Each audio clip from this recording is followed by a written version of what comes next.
সাধারণত Indian premier লিগের IPL এর বাইরে কোনো ফ্র্যাঞ্চাইজি টুর্নামেন্টে খেলেন না ভারতীয় ক্রিকেটাররা। তবে আইপিএল এর ফ্র্যাঞ্চাইজিগুলো ভিনদেশি লিগেও মালিকানা কিংবা শেয়ার কিনে নিচ্ছে।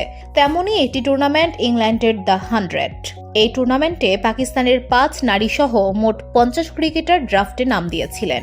আগের আসরগুলোয় বেশ কয়েকজন ক্রিকেটার খেললেও এবার তাদের কেউ দল পাননি। বসুন্ধরা, উত্তরা, বনশ্রী, কুড়িল ও বাড্ডা সহ রাজধানীর বিভিন্ন স্থানে অভিজাত ও অত্যাধুনিক মানের ফ্ল্যাট কেনার এক নির্ভরযোগ্য প্রতিষ্ঠান প্লেজেন্ট প্রপার্টিজ লিমিটেড।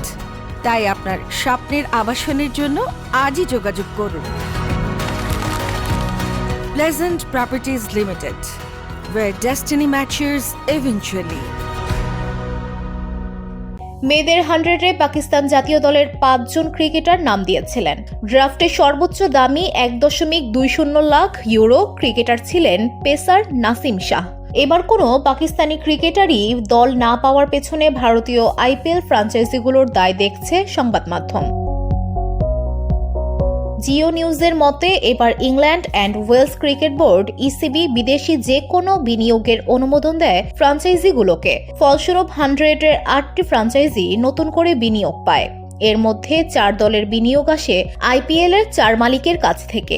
আর আইপিএল এর সঙ্গে পাকিস্তানি ক্রিকেটারদের বৈরী সম্পর্কের কথা কারো অজানা নয়। VOD Bangla news desk.